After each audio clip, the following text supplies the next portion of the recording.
I look... Does this shirt make me look gay? Let's just cut to the chase. Our girlies over at Fwee, dun-dun, sent me a whole ass box.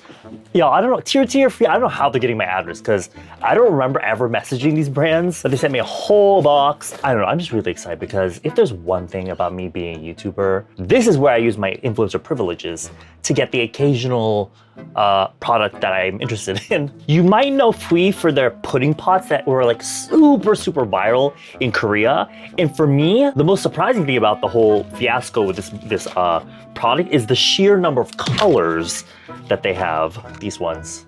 So cute. I myself have actually bought quite a few of them, 10 of them, of the ones I could get my fucking hands on. Because they are always sold out. Because there's a specific color, the #1 most sold color without. I would always be trying to look for it in Olive Young. And it was funny to me because every time I go to Olive Young and I'm standing around the Fwee like area and I'm looking at the colors to see if they have them in stock, when I'm going to flag an Olive Young staff, I can tell when our eyes match. In their head, they're like, oh fuck, another one of these bitches asking me if that shit is in stock. And even at their Fwee little pop-up, and even at their Fwee pop-up store in Seongsu-dong, obviously sold out. But lo and behold, Miss Fwee sent me all their stuff. So I think it would be kind of crazy for me to swatch every single thing on my face. So instead, I'm just gonna do more of an unboxing and go through all the colors. We'll talk about it, what looks good on which personal color, etc., etc. But let me take all this shit out and I will be right back. Yo, I'm so freaking overwhelmed. They sent me all of their blurry pudding pots and all of their 3D volumizing glosses. They also gave me 2 of their cute little key rings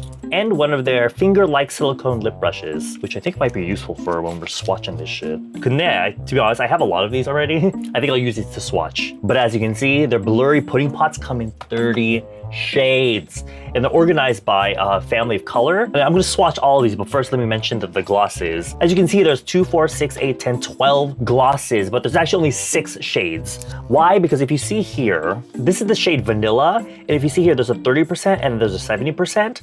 At first I was like, what the hell is that? Actually, no, my first thought was, damn, Fwee must have a lot of money to be able to release 2 versions of 1 shade. But basically, I believe the percentage is supposed to represent the amount of pigment or color that's in the product. So if you get a certain shade with a 30%, it's gonna be more of like a watercolor, sort of sheer gloss, while the 70% version of the shade is gonna be a little bit more, according to them, a vibrant yet muted version of color, basically a more pigmented gloss. So we'll put that to the side for now. Oh, also, they gave me this cute little pouch. Ah, that is so Y2K. What would you even fit in here? I guess one of your pudding pots? It looks like the hot air balloon that the little kid was supposedly stuck in while it was in the air. Who could forget that homemade flying saucer in 2009? Okay, let me take all the shit out of the box and I'll be right back again. A quick guide to what looks good for each season. This sound reminds me of when my grandparents would play mahjong with all the other Asian aunties and uncles. One thing that can be a little bit confusing is the fact that, I mean, it's understandable. Like, if they were to make each individual color have its own top, like the coloring, it would be so crazy expensive. So I can see why they made all the colors in the same line here, the same exact top. But sometimes it's like they don't really match sometimes. Or like, look at this. Like with this top, I guess this kind of makes sense. But within the same line, you get a color like this. So it's like kind of confusing, but anyway. So according to them, their lip and cheek blurry pudding pot is a fluffy pudding formula that softly blurs and smooths, giving your lips and cheeks an airbrushed look, which is correct. Again, I can see the C Beauty influences because this type of product was already quite popular in China. They would call them lip muds or whatever because of the texture. Although the whole velvety, blurry lip type of product is not new. This sort of format, I think, has been around. But anyway, let's swatch this first line. This is the shade O. I'm gonna use the lip brush. So this is a kind of mauve, like a pink with a bit of a purple undertone to it. So I think this will look good on cool summers. This is the shade Like. Oh yeah, that's a much brighter pink. Of course, when you blend it out, the color's gonna be a lot softer, but it seems you can really build up the color. Except if you really build it up, I feel like it's gonna, especially if you have drier lips, I feel like it could end up looking a little bit more almost cakey. So This color I can see a light summer or a bright winter wearing. These are both pink, but this one, the first one, just has a little bit more of a softness to it. If you're like a summer or a soft summer, this one might look too bright on you. This is the infamous shade Without, but you can see why it would be popular because it's just a really cute, easy to wear, sort of neutral. It's not too warm, not too cool. That's such an ugly swatch, I'm sorry. I have this in my kit and I use it quite often as like a sort of base for lips to kind of mute out the lip color. It's really cute by itself if you like to keep your lips understated, but it works really great in tandem with stronger colors because it makes a good base for lips because it's quite neutral. Then we have the shade My, which is much deeper than Without. If you took Without and you made it slightly deeper and more orangey warm, then you'll get My. I can see this on an autumn. If you put it lightly, soft autumns can wear it too, but if you build it up too much, it could look a little bit too orange. But for a spring, a warm spring, this might look too muted. So I guess if you're a warm spring, but you're not trying to be all like, you know, because warm springs look good in bright colors. If you want something good for spring, but you don't want it to be like in your face, I think this shade could be the one for you. Because it's almost like a nude shade with a tinge of brightness to it. Then we have the shade B. Like, what does the N even stand for? It can't be neutral because none of these are, I mean, maybe these two are like neutral. Yeah, this one is definitely more for the autumn girlies. If you like warm colors, but you don't like bright warm, I think you would like this one. I'm not sure how it's coming up on camera, on my little iPhone, because I'm looking at my iPhone to monitor my DJI camera. It looks a little bit more orange in person, I think. So once again, here's the first lineup of colors, the N line, whatever that means. Also, is there a stain? Not so much, a little with the darker colors, but not so much where I'm like, yeah, you're gonna get a long wear stain from that. You definitely don't want to be doing what I'm doing and leaving these open for any extended amount of time. So because of the formula, it will dry out quickly. So make sure you close it as soon as you're done using it. So this first shade is CR01 Deer. Oh yeah, this definitely, it's kind of similar to the very last one of that first line, but this one is definitely more orangey. Again, I think if you use lightly, a warm spring could use this, but I think if you have a deeper skin tone and are a spring, you would like that one. This next one is Boy. This one I actually have in my kit, but I don't actually, in my head, I was like, oh, I might need like a bright color, which I had needed a few times, but I don't use it that often on people because I don't get a lot of bright winters. It's like a neutral bright. So I think either a bright spring or a bright winter could wear this. So if you're into bright colors, that would be a really cute one. Now this one is really bright. This is BFF. That's bright, bright. That's definitely for the bright winters out there because it's a very, I would say pink with a red undertone. This will look super pretty on deeper skin tones as well, for the cheeks. Then we have the fourth one, 17.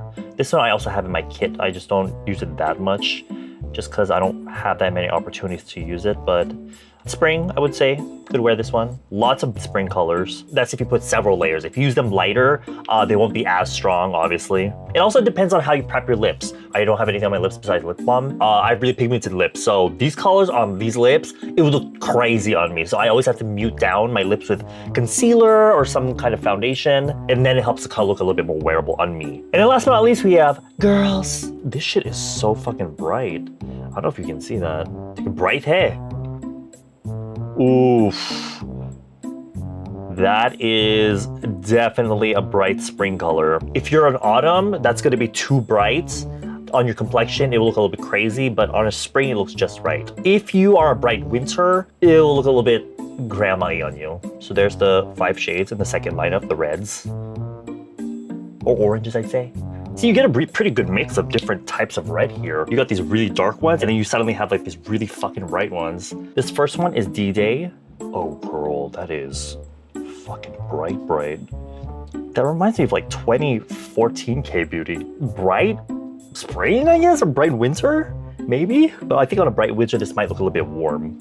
Then we have Mule. Ooh, that's pretty. That's definitely one for the winter girlies. That's like a really pinky red. Then we have Ambitious. Ooh, that's pretty. It's warm, but it might be a little bit too muddy for a spring. So I would say that would be a really cute color for an autumn, if you're a warm autumn. Then we have Fave. Ooh. Yup. Definitely a warm autumn. Or a dark autumn. If you're deep or dark autumn, that'll look cute. Or if you use it really lightly, I think you can get away with it if you are a soft autumn. And then we have Greedy, which I actually use quite a bit. Oh my god, that's so freaking pretty. Definitely for the dark winter girlies, or if you're a deep summer and you use it lightly. So there's the third line of colors. Yo. This is gonna be my favorite lineup. Probably because we were bombarded by a bunch of really strong, warm colors. So this lineup excites me because of all those beautiful pinks. So this first one is Baby. Oof. Yup. Baby is definitely for the summer girlies. If you're just a true summer, then this would be a cute, just natural pink. And then if you're a soft summer like me, this might show up a little bit more bright. Then we have Skirt. It's kind of similar, but just less pink, I guess. It's more of a neutral pink. Compared to this one, there's almost like a drop of like a peachy tone to it. So also good for summers, but more if you're trying to lean more neutral or warmish. Then we have Something, which I myself use quite a lot in my kit. She's an MUA. Oh my god, this is... If you're a dark winter and you want just something natural, this would be the one to go for. But if you're a soft summer, it's the perfect shade. Then we have Cherry, which doesn't really look cherry to me, but because to me, cherry is more of like a winter color where it would be like a kind of like earlier, like a pink with a red undertone or a red with a really strong pink undertone. In this one, I can see why they would call it cherry. You know what it is? I think it's similar to a cherry blossom flower, like a sakura. This is a sakura color, so I can see why they call it cherry, but really beautiful color for if you're a bright winter, or if you're summer and you do like strong colors, then you can wear this. It might look a little bit strong, so I would recommend making a gradation and softening the edges, but summer or winter, it just depends on how you put it on. And then last but not least, we have Crush. Hold on. Oh shit, I mixed these up. So Something was actually the fifth one, Cherry's number 3, and then Crush is the fourth one. Sorry, little misstep there. That's also very bright. Kind of similar situation as this one here, as Cherry. I think for Crush, it's definitely more of like this high teen pink vibe. Bright winter, obviously. But if you're summer and you do like to, I can see this, like if you have not much eye makeup going, maybe a little bit of eyeliner, then mascara, and then you just want to focus a lot on the cheek and lip, this would be a really pretty combination, especially if you just put it on more lightly. So these are the pink shades, not exactly in the right order, but these 3 right here, I'm obsessed with. This lineup I'm also very excited for because there's a bunch of mauve shades, and if you're a soft summer, mauve is the one. Mauve, rosy, anything like that is great for cool tones. This first one is called Chillin'. Oh my god. Okay, this one is definitely not as cool tone as I thought it would have been. See, this is what I'm talking about. You see, like, this is the top, the lid, and this is the color. So you want to really make sure you actually swatch it, because otherwise it can be a little bit confusing. But Chillin' is definitely perfect for soft autumns. It's like a really muted brown shade. This next one is called Hurt. Ooh. This is like a slightly cooler tone version of this first one. This one, perfect for if you're a soft autumn, but if you're a soft summer and you want to try warm colors, this is good for you. If you're a soft summer, this is perfect for you, but if you're a soft autumn but you want to try cool tone makeup, you can wear this one. If you're any of the sub-seasons like bright summer, bright spring, or soft summer, soft autumn, you can kind of switch between each one as long as it follows that sort of, you know, if you're soft summer, soft autumn, as long as the color's soft or muted, you can wear it. If you're a bright spring, bright winter, as long as the color's bright, then you can pretty much pull it off. This next one is Baddie. I do know this is one of the ones that's available at Olive Young. They have a handful that are available at Olive Young. This shit is always sold out. And I can see why. Perfect for a winter. Really pretty. Like if it was like a pinky red, but you added a drop of black to it, that would be it. If you're a soft summer, even for myself, I do get bored of just muted colors all the time. So if I want color, this is the type of color I would wear. This next one is Slay. Ooh, oh my god, yo. This is the color for the soft summer girlies. It's the perfect rosy tone. And then last but certainly not least, in this line, we have Boss. Honestly, thinking about it, I have these two in my kit and I use them all the fucking time because I get a lot of winters and so these are perfect for them. Oh my god. Holy moly. Yep. Yep. I think these three colors, maybe this one's quite a little bit bright, but these especially I do often use on my dark skin girls that they look good obviously in deeper colors, but not bright. So this is a really beautiful shade for dark winters. Or if you're a soft summer and you're going for that almost vampy look, or your skin tone is deeper than mine, then this would look perfect on you. And then last but not least, we have this lineup, which as you can tell, they're all pretty much warm colors based off what I'm looking at in the pot right here. And I'm excited for this one because I do love myself a good autumn color, but all the warm colors that have come up so far are kind of too bright for my personal taste. So let's dig in. This first shade is Feelin'. Yep.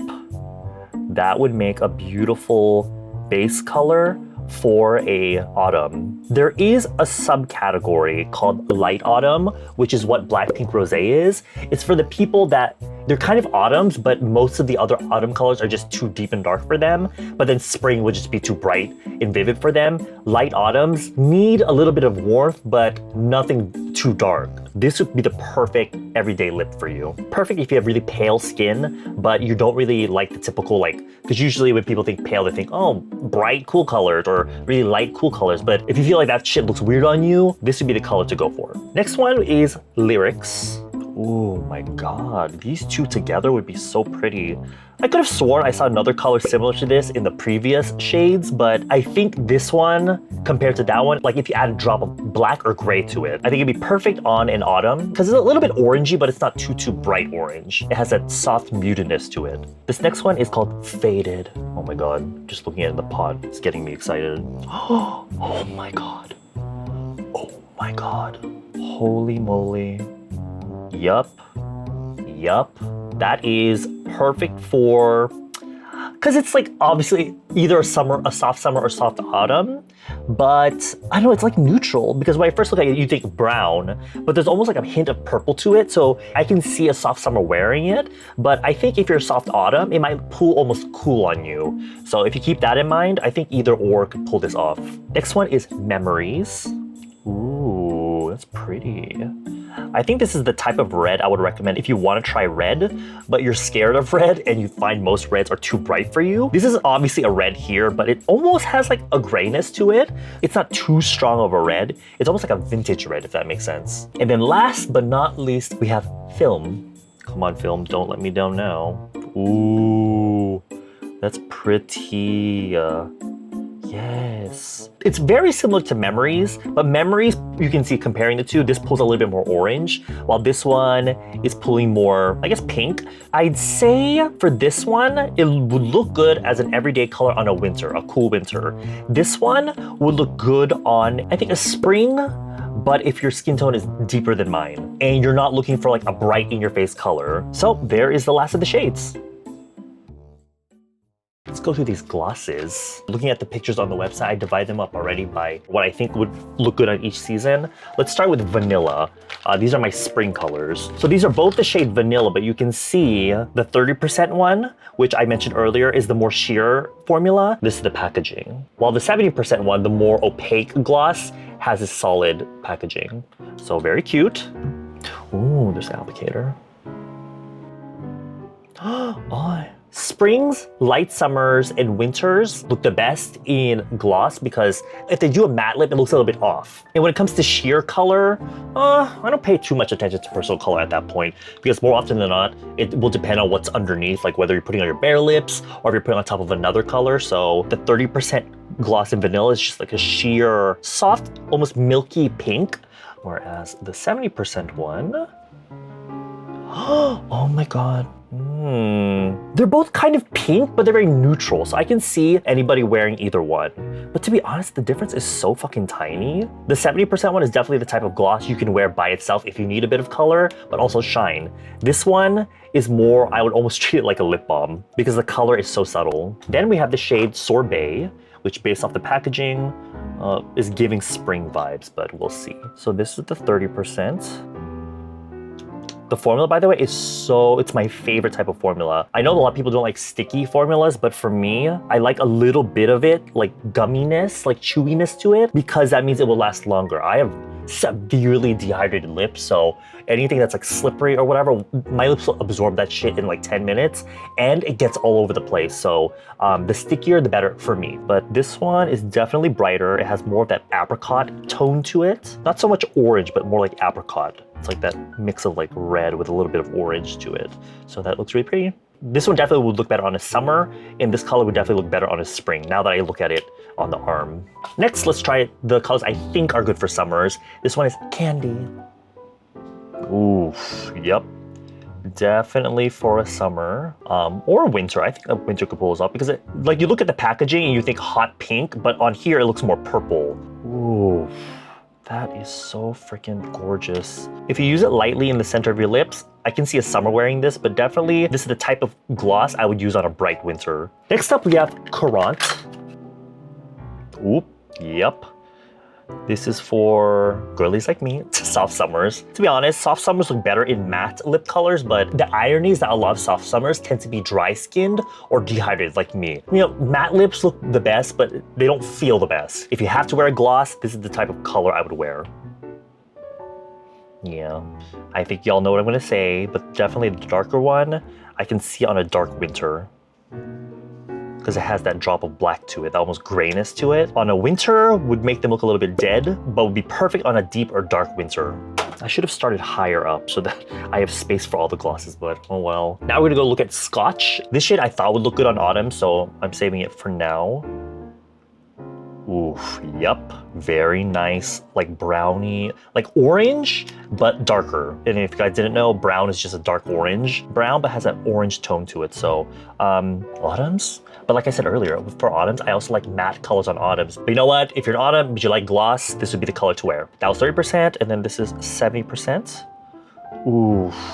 Again, it has an orangey tone to it, but at the same time, that almost smokiness to it. So perfect for an autumn. For the seasons that don't necessarily look good in gloss, if you do want to wear gloss, I always recommend putting it only a little bit in the center. Because if you put it all over, it becomes very distracting. It kind of takes away from the rest of your features. Okay, I guess we're gonna have to put this on my weenus right over here because I ain't got no more space. But this is the shade Engdu. This is 30%.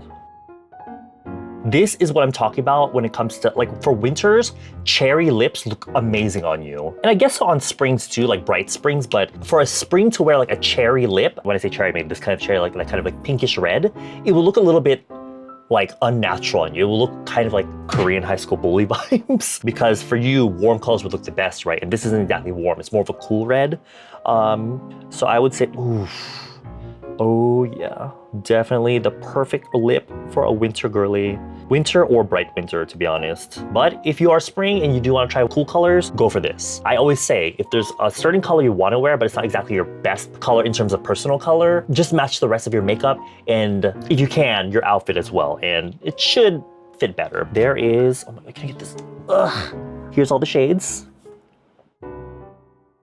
Before I sign off, I do want to try using one of these in front of the camera for you. It'd be crazy for me to not try at least one on my actual face. I'm using the shade Faded. Oh my God, that looks really natural on me though. Which I guess is a good thing. Let's try Slay. Nice. And then I'm also gonna take a little bit of Faded on the back of my hand on a brush. It says only lips and cheeks, but I feel like you could also use this on your eyes if you wanted for like a simple eyeshadow. But don't count on sitting on your eyelids all day because it has that slip to it. So if you have lines in your eyelids, which most people do, unless you have monolids, then it will probably crease up on you. I like the color, but I don't really like where I placed it. Big L on the placement, but the color's really fucking pretty. And it's not pulling orange on me, which a lot of blushes can do. So anyway, I probably should have made this video sooner. I got this a few weeks ago, and at this point, everyone probably already visited the Fwee pop-up shop in Seongsu. So it's still there. A lot of pop-ups in Seongsu tend to be gone within a week or two, but there specifically, it's still open. So definitely if you're in Korea or Seoul or visiting, check these out. Oh shit, hold on, I forgot the glosses. Can't forget the gloss. Like crazy. Let me try the 70% one.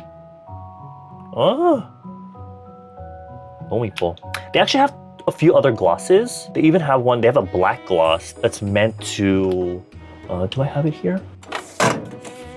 Number 1, Scene Black I think it's called. Oh my god, calm down.